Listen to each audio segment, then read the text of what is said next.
This is Straight Talk, and I am Tyav in Abuja, and we welcome all our viewers in Nigeria and around the world to the program. You can also join me in the conversation on my online platforms on Twitter, Facebook, YouTube, Instagram, and LinkedIn, with all the handles on the website of our partners, MediaDimensions.live, the Media Services Resource Center. According to the Nigerian Debt Management Office, that is the DMO, the country's total debt profile as at March 31, 2019, stood at $81.27 billion, equivalent to 27.39 trillion naira. The debt, which rose by 2.3% from the fourth quarter of 2018, looks set to continue to rise with more credit facility funded projects, including the proposed rail lines and the Mambila Hydro Power Plant coming on the radar for execution. Reports show that the single highest debt of the Nigerian government is owed to the Republic of China, and this is a total of 8.5% of the country's foreign debt.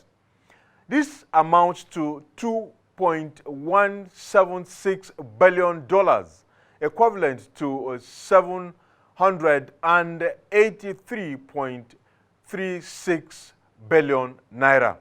As we speak, Nigeria's foreign debt component is $25.61 billion of the country's total debt burden of $81.27 billion.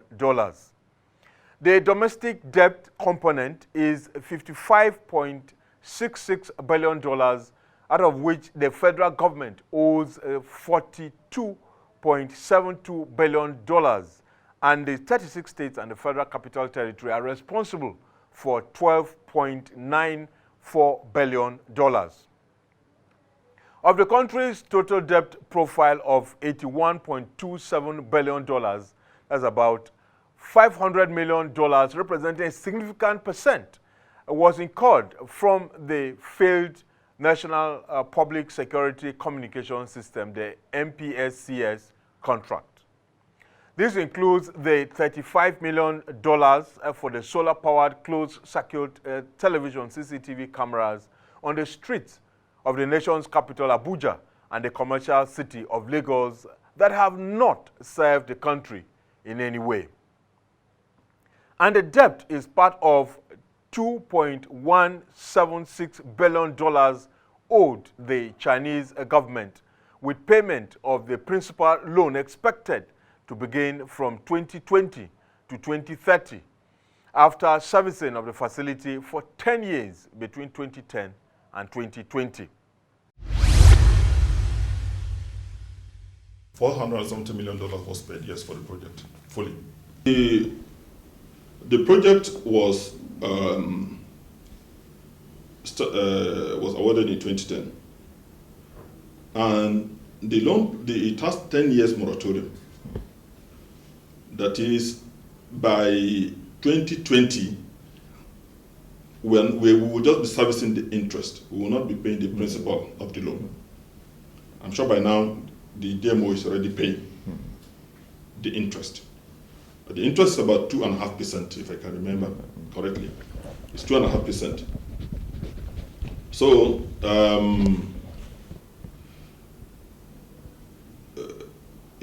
which 2.5% of roughly $500 million, okay, $400 million, comes down to maybe 8 to 10 million, about $10 million. The exact amount of loan that we took was 399.8. It wasn't 400, but it's almost $400 million, roughly. So 200% of that, is $10 million. So I'm sure by from 2010, 2011 till date, we'll have been paying $10 million. So Nigeria will have paid about $50 million or at least $40 million by now. I don't have the figures. I don't know how much DMO will have paid on the loan. Then it's after 2010 that we start paying. 2020, sorry, that we start paying the principal, which is also for another 10 years.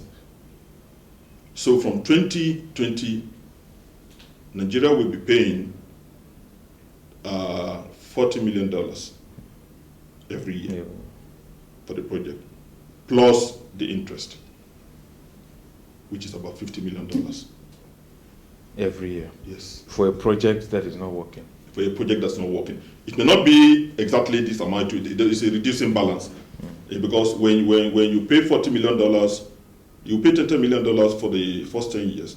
After for the 11th year, you pay 2.5% of for the 12th year, you pay 2.5% of 360.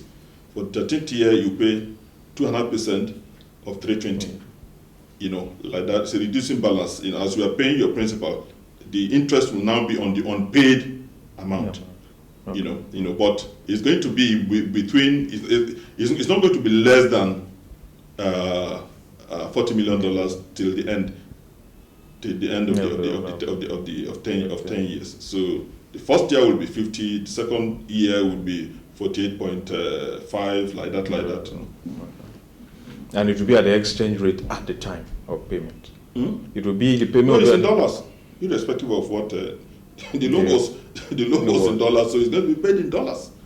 So we're at 400 naira per dollar now, you can imagine what it is.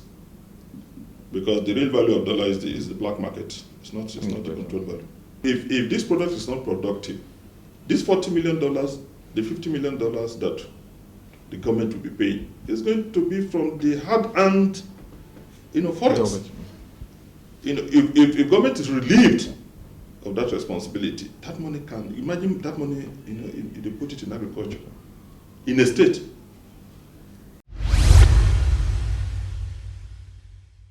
As it is customary with foreign loans granted by the People's Republic of China, the $470 million contract for the National Public Security Communication System was financed by the Exim Development Bank of China and executed by the Chinese company ZTE Corporation, which has majority of its shares owned directly by the Chinese government. The company is said to have executed a similar project in its home country, including other projects in Malaysia, Morocco, Senegal, and Ghana, where the quality of the CCTV cameras installed is said to be of higher standard than the failed project in Nigeria. This development raises critical questions about whether Nigeria was shortchanged in the execution of the National Public Security Communication System project.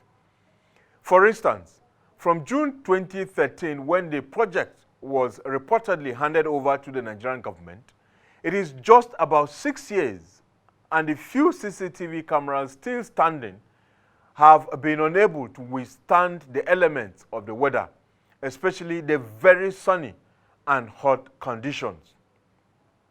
Evidently, most of the lenses on the cameras have cracked and broken already, thereby questioning the kind of images the devices would have been capturing if at all they were actually functional. A number of the lenses that have not been removed by vandals are either broken, cracked, or have turned brownish, obviously due to the effects of harsh weather over the last 6 years and counting.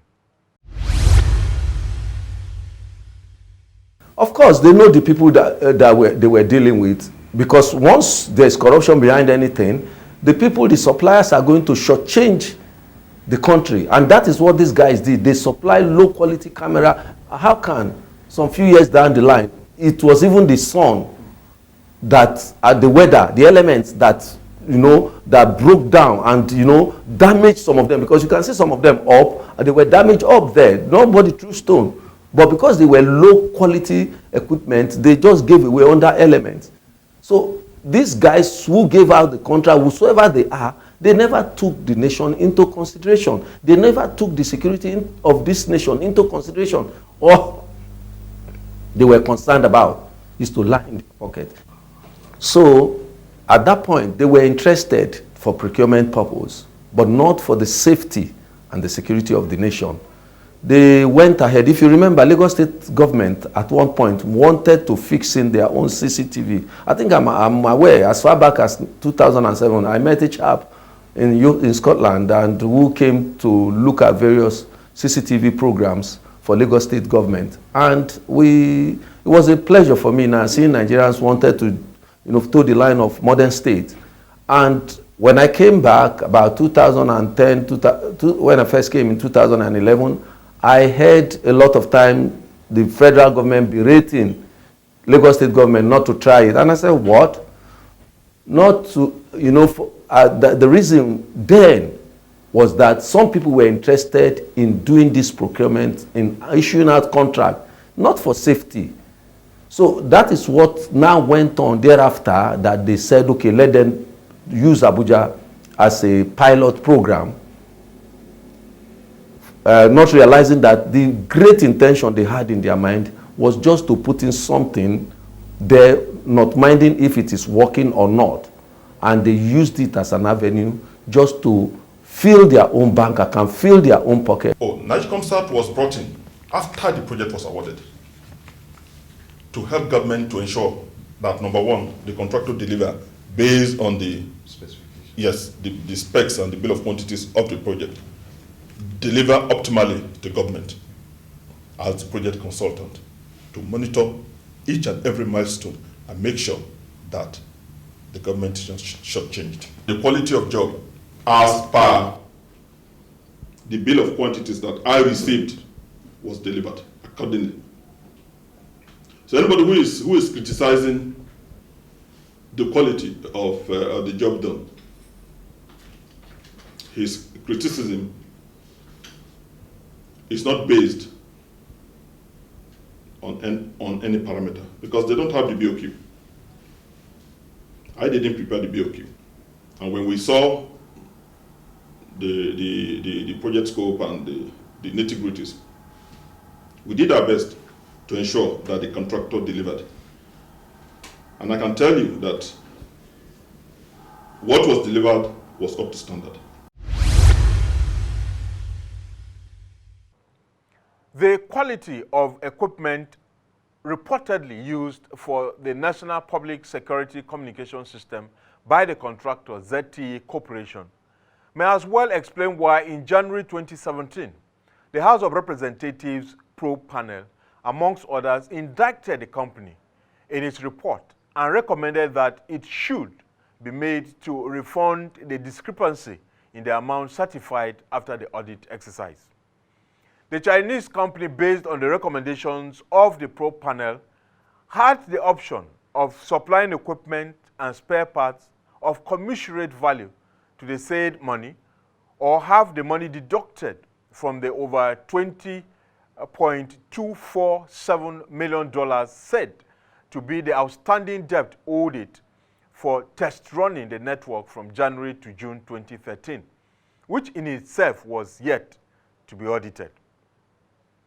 We had visited the Ghana Street office of the Chinese company located in the highbrow Maitama district of the nation's capital, where we had earlier been asked to come with a formal letter requesting for media interview with officials of the company, who initially told us that they had to wait for approval from their headquarters in the Chinese capital, Beijing, before they could talk to us.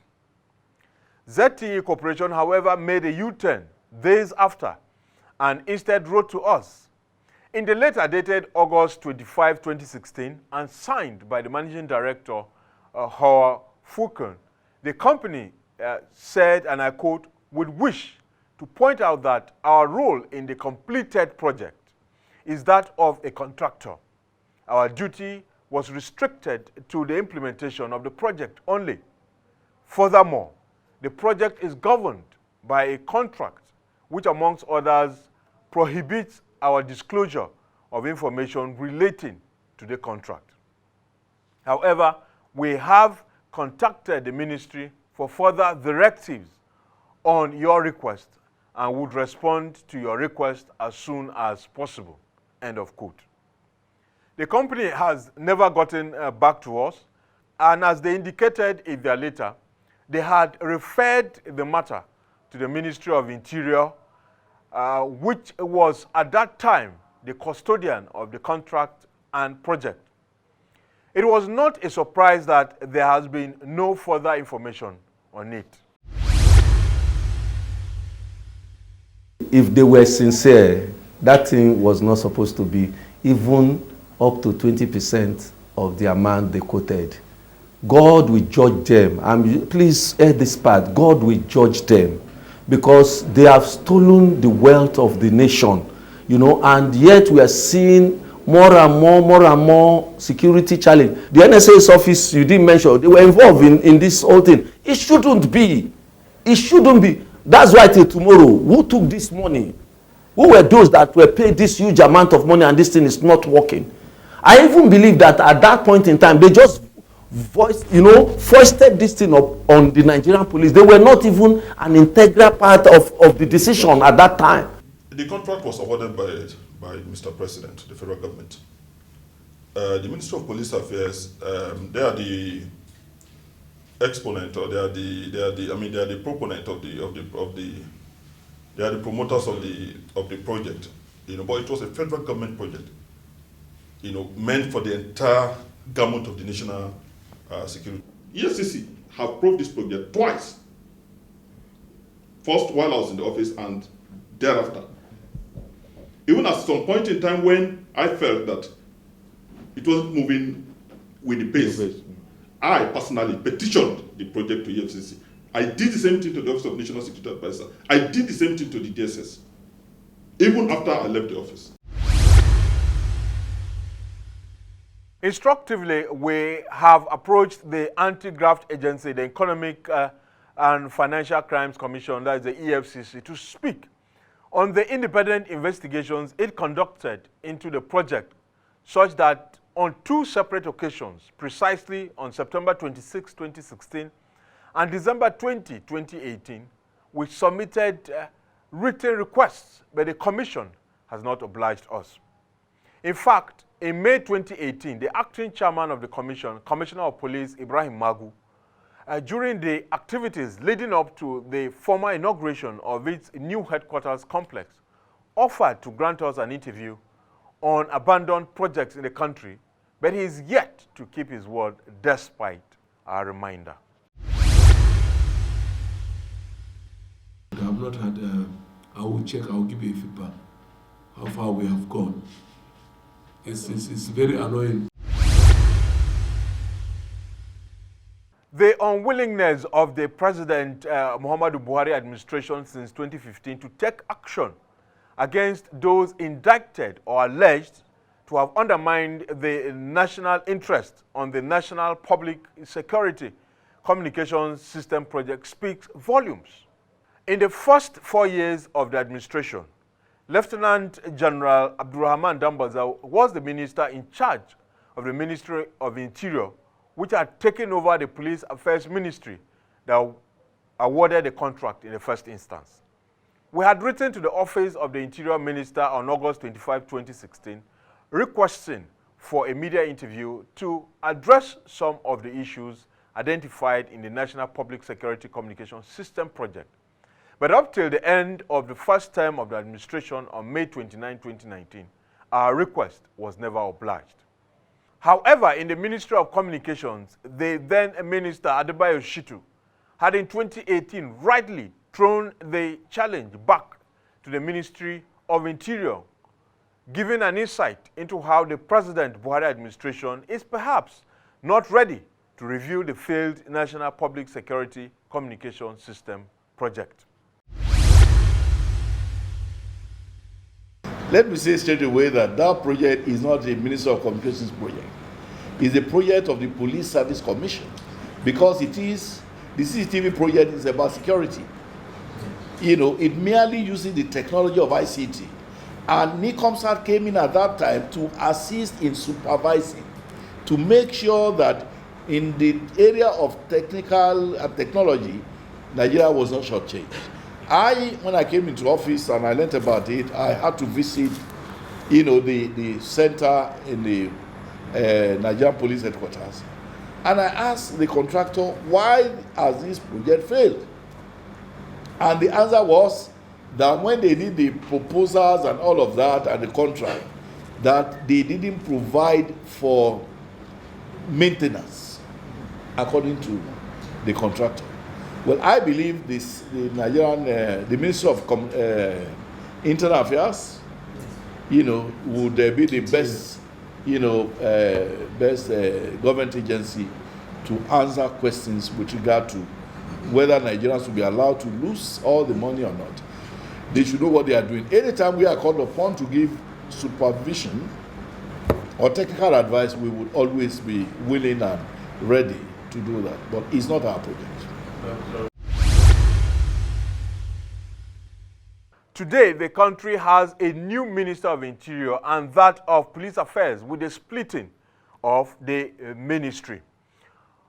What hope is there that the failed National Public Security Communication System project will be revisited when the administration of President Buhari has practically decided on a new contract for the installation of CCTV cameras on the country's highways? It appears that within the country's security circles, not many have also been comfortable with providing the Nigerian police force with such high-tech network like the National Public Security Communications System and the potentials it holds, not just in fighting crime, but for other purposes. This is because it is very difficult to explain why the country's security and intelligence community that enjoys the highest allocation in the national budget every year has not been so pushful about the National Public Security Communication System with the investment of millions of dollars allowed to waste. It is common knowledge that Nigeria spends hundreds of billions of naira on security, including defense and interior or homeland security and police affairs every year. This is besides the infamous security votes that the country's president and state governors do not account for. Yet, amidst all this supposed expenditure on security and defense matters, investments in security infrastructure that will upgrade intelligence gathering is the least on the order of priorities in the country.